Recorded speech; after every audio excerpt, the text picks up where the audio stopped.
আপনারা টাইটানিক জাহাজের নাম শুনেছেন? টাইটানিক জাহাজের 8 গুণ 10 গুণ বড় একটা জাহাজ আছে, আইকন অফ দ্য সি, আমি দেখে এসেছি।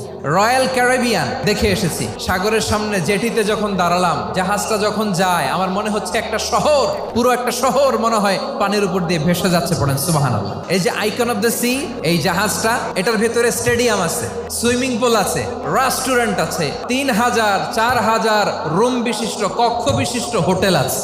এই সবগুলোর নিয়ে এগুলো চলে সাগরের দোলার মধ্যে, জলোচ্ছ্বাসের মধ্যে। এই সাগরের ভেতরে এই জাহাজগুলোর ভাষায় রাখছে কে?